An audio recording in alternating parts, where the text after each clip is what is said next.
तो नमस्कार, मैं हूं आपका दोस्त और सखा में जुगानी। आप देख जुगानी टॉक्स और आप देख लीजिए कि जितना आपकी मार्केट ने रिटर्न दिया था उसी पर ही डाउन हो गया था। तो मैंने उस दिन भी आप लोगों को बार बार बोला था कि भाई मेरे ये ट्रैप है और उसके बाद में ये वहां पर ले जाकर के थोड़ा सा ऊपर ले जाकर, अब देखिए आप 24,200 की लेवल पर ले गए और उसके बाद में ला करके वहीं पटक दिया। आज जो है 617 पर चली गई। अब बहाना क्या है? HMP virus, HMP virus, HMP virus. अरे भाई मेरे ठीक है एचएमपी वायरस। अब बहुत लोग बोल रहे हैं अरे ये तो कोरोना जैसा वायरस आ गया है, तो इसका वायरस आ गया। आगे बढ़ते हैं और उस पर चर्चा करते हैं और उसके बाद में म्यूचुअल फंड इन्वेस्टर्स ने क्या करना है उस पर भी बात करेंगे। तो सबसे पहले अगर मार्केट का हाल देख लें तो ज्यादा अच्छा रहेगा, ठीक है ना। तो मार्केट में आप देख लीजिए कि सवेरे से ही धड़ाम धड़ाम धड़ाम धड़ाम धूम धड़ाका शुरू हो गया था। उसके बाद में दोपहर आते आते एक बार थोड़ा सा रिकवर करने की कोशिश करी थी। उसके बाद में फिर एक बार जब टूटे तो वन वे ट्रैक पे टूटते ही चले गए, ठीक है ना। अब वहीं पर ही अगर आप देखो तो निफ्टी आपका 388 पॉइंट का क्लोजिंग दिया है। बाप रे बाप, 400 पॉइंट बहुत रेयर लेवल पे मेरे मुंह से बाप रे बाप निकलता है, ठीक है। और वहीं पर ही सेंसेक्स आपका 1258 पॉइंट टूटा है, ठीक है ना। और वहीं पर ही आपका बैंक ने तो आज अच्छी खासी वाट लगा दी 2.09 की।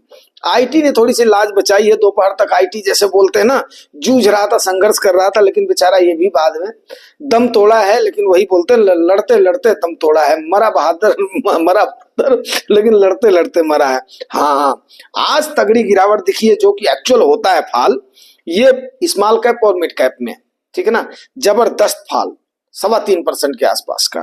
तो दोस्तों ये है आपकी कहानी। स्मॉल कैप में जो है 3.25 का, मिड कैप में थोड़ा सा उससे कम है। लेकिन अगर खरीद फरोख्त की बात करें तो एफआईआई ने मात्र जो है ना, जो आज का डाटा मेरे सामने दिख रहा है 2575 करोड़ का बेचा है। बाकी 5749 करोड़ की खरीदारी करा आपके डीआईआई ने, ठीक है ना। बहुत लोगों को डाउट आता है कि डीआईआई जैसा क्यों कर रही है, ये कर रही है, वो कर रही है। अब यार देखो दोस्तों, सवेरे हमने एक वीडियो आपको डाला था, 2-3 चीजों पर हमने आपको चर्चा भी करी थी आप लोगों से, और आप लोगों ने उस चर्चा को बड़े ध्यान से देखा भी है, सुना भी है। और सबसे अच्छी बात क्या है कि हाँ, अगर ज्यादा लोग देखें ना देखें, लेकिन लाभ अगर ज्यादा लोगों को मिले तो मेरे ख्याल से ज्यादा अच्छा रहता है। तो इसीलिए हमने एचएमपी वायरस का एफआईआई सेलिंग का रीजन आपको बताया ही था। उसके बाद में यूएस फैक्टर भी आपको बताया था, फिर इमरजेंसी जो चाइना की जो इमरजेंसी की हल्ला हो रही है, और ये सारी चीजों को लेकर के आप लोगों को हमने एड्रेस कर दिया था, ठीक है।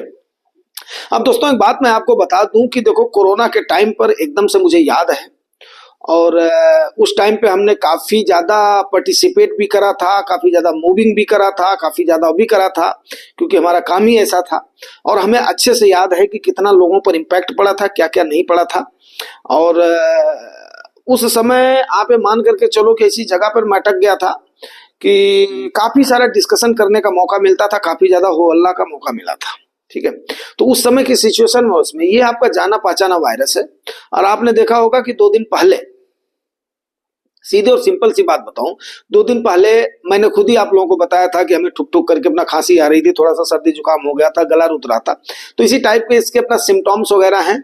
और बताओ, 2 नन्हे मुन्ने बच्चों को मेरे एक मित्र ने आज वो लगाया था, बड़े जाने पहचाने हैं, बोला ही छोटे छोटे नन्हे मुन्नों ने सारे इन्वेस्टर्स की हालत पतली कर दी। अब 2 बच्चों को सिम्टम्स दिखाई दिए, उसमें सारे ऐसे बोले भाई लुट गए, बर्बाद हो गए, ये हैं हम भारतीय हैं, ठीक है, ये हम भारतीय हैं।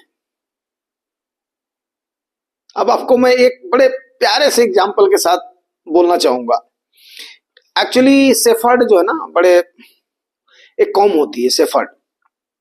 तो सेफर्ड मतलब वो तो होता है अपना भेड़िया होता है, लेकिन उनकी एक कौम होती है जो इसको हम बोलते हैं, जो अपना भेड़िया वगैरह पालते हैं। तो जब मरा ना, तो उसने अपने लड़के को बोला कि यार कभी इन भेड़ों को तुम गोल गोल घूमने मत देना। लेकिन उसके बेटों के पास समझ में नहीं आई, क्योंकि वो अपना पढ़ाई लिखाई कर रहा था। बाप सोचता था कि बच्चा थोड़ा सा पढ़ लिख ले, तो उनको भेड़ वगैरह से दूर रखता था। लेकिन उसने उसको एक नसीहत दे दिया। तो उसने देखा कि यार उसके पिताजी ने ऐसा बोला है, तो मतलब जो उसको समझ में नहीं आया। अब एक दिन बीत गया, दूसरा दिन बीत गया, उसकी भेड़ें गोल गोल गोल गोल गोल गोल घूमे जा रही हैं।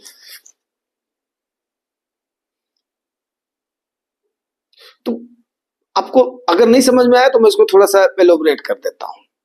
तो मीन्स क्या है, हमारे यहाँ के जो इन्वेस्टर्स है ना, ये जो टीवी वाले, चैनल वाले, मीडिया वाले काव काव काव काव करते रहते हैं ना, तो जो कौए तो आजकल हो गए अपना कम हो गए हैं।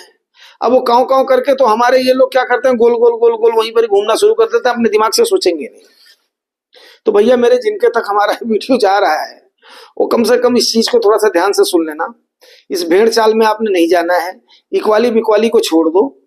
अगर आपसे हो सकता है तो आपको मैं एक बात बताऊं, बड़ा प्यारा सा एग्जांपल है जो कि मैं अभी बुक्स तो उस बुक को यहाँ पे नहीं रखा हूं, और काफी हमने जो है पैसे खर्च करके उसको, जब मैं आपको बता रहा था कि दिल्ली से मैं आ रहा तो उस दिन उस बुक को हमने खरीदा है, लेकिन एक्चुअली पढ़ने का मौका नहीं मिला। तो उसको मैं थोड़ा थोड़ा अभी स्टडी कर रहा हूँ। 200 साल का इतिहास है उसमें, इतिहास है मार्केट का।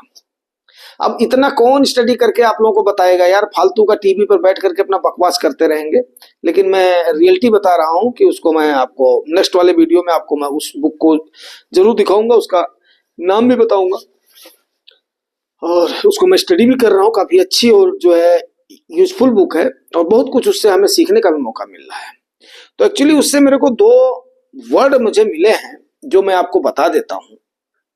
एक्चुअली शेयर मार्केट में 2 शब्द बड़े मायने रखते हैं मार्केट की दुनिया में। शेयर मार्केट मतलब वही हो गया कि म्यूचुअल फंड की दुनिया और शेयर मार्केट की दुनिया। डायरेक्ट शेयर आप कर रहे हैं तो म्यूचुअल फंड में आप क्या करते हैं, एक वर्ड होता है स्पेकुलेशन का, आप उस पर लेकर के चलते हैं। मतलब हम जो रिस्क ले रहे हैं ना, वो रिस्क हम जानबूझ करके ले रहे हैं। हमें पता है कि हमने रिस्क लिया हुआ है, लेकिन हमें यह भी पता है कि आगे हम इसके आगे पार हो जाएंगे और उसके बाद में हमें प्रॉफिट मिलनी है, तो हमने जानबूझ करके वो रिस्क लिया हुआ है। एक वर्ड होता है गैम्बलिंग, और जो डायरेक्ट वहां पर जो गैम्बलिंग करते हैं ना, वो है आपके शेयर मार्केट की रूढ़िया। उसमें एफएमओ हो गया, इंट्राडे ट्रेडर हो गया, उसमें ये हो गया वो हो गया।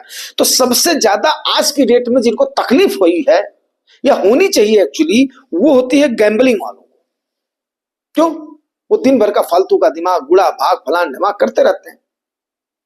बट आप तो ऐसे नहीं हो ना यार, आप तो स्पेकुलेशन आपका चल रहा है ना, जानबूझ करके आपका रिस्क है ना। तो फिर काहे का होल्ला यार, काहे का होल्ला? बात को आप जो समझ गए होंगे।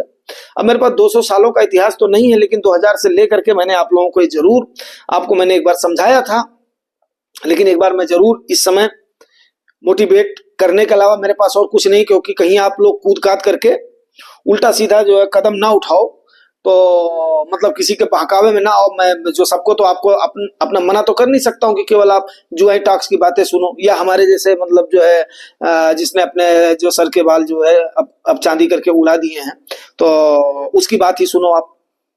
भैया आप तो आप स्वतंत्र हो, टीवी आपकी है, मोबाइल आपका है, हर चीज आपका है, लेकिन थोड़ा सा समय निकाल करके ध्यान से एक बार इसको फिर सुन लो, हो सकता है आपको तसल्ली मिल जाए। 2000 में -14.5% का रिटर्न आपकी मार्केट ने दिया था। 2001 में -16.18% का रिटर्न दिया था पूरे साल में। लेकिन जो इस समय रुक गए थे ना, वो आज के टॉप क्लास के इन्वेस्टर हैं। उसके बाद में 2002 में 3.25% का मात्र रिटर्न दिया था, लेकिन वहीं पर 2003 में 71.90 का छप्पड़ फाड़ रिटर्न इसी मार्केट ने दिया, इंडियन मार्केट ने। मैं ये निफ्टी की बात कर रहा हूं।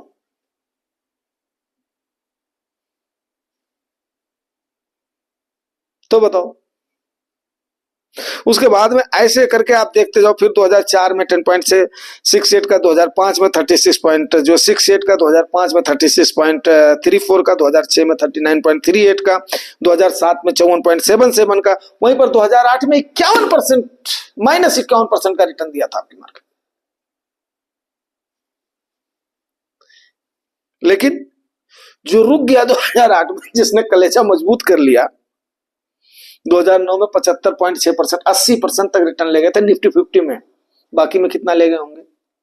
50% तो ठीक है, हमें लॉस दिखा है, लेकिन फिर 25% अगले साल 50% रिकवरी हुआ, और 25% उसके बाद में चला गया। उस समय आपने जो थोड़ा बहुत उस समय जो गिरावट पे निवेश कर दिया होगा, तो सीधा सीधा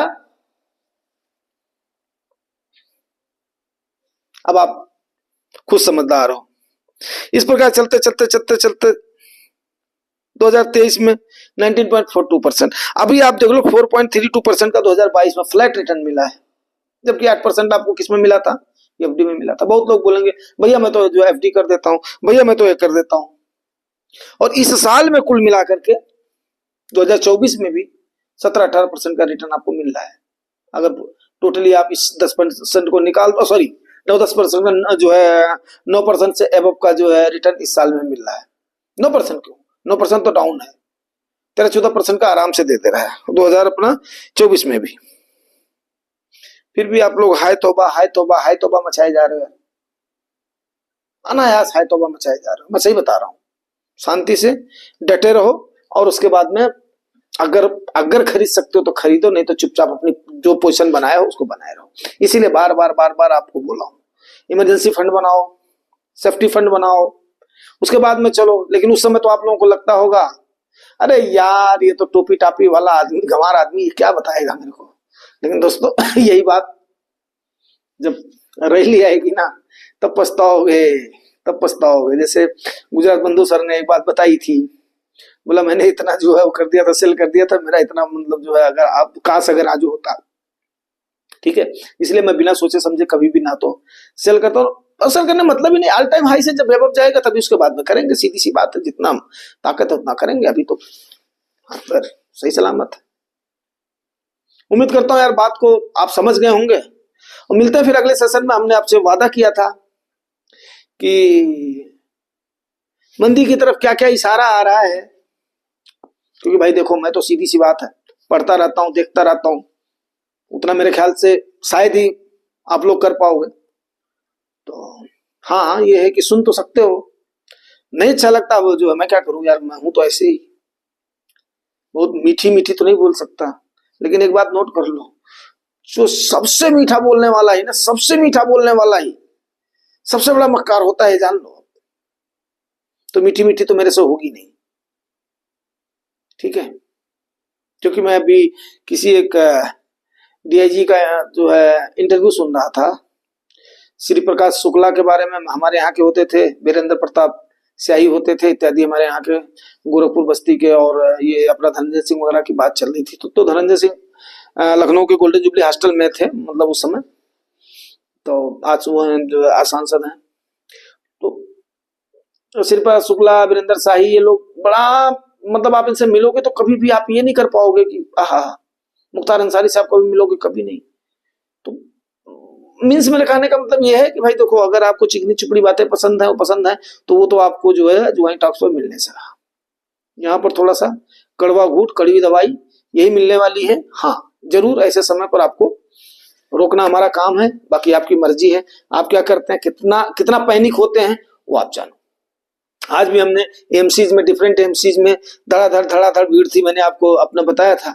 लेकिन हाँ थोड़ा थोड़ा हमने जो किया है, अपना कोशिश किया है। कल फिर मौका मिलेगा, कल फिर कोशिश करेंगे, नहीं मिला तो जयराम जी की, श्रीमती जी को बुलाएंगे, जो है बताएंगे 2 रोटी बनाओ, ठीक है, सब्जी के साथ, चटनी के साथ, नहीं तो गुड़ और जो है अपना घी के साथ, जिंदाबाद।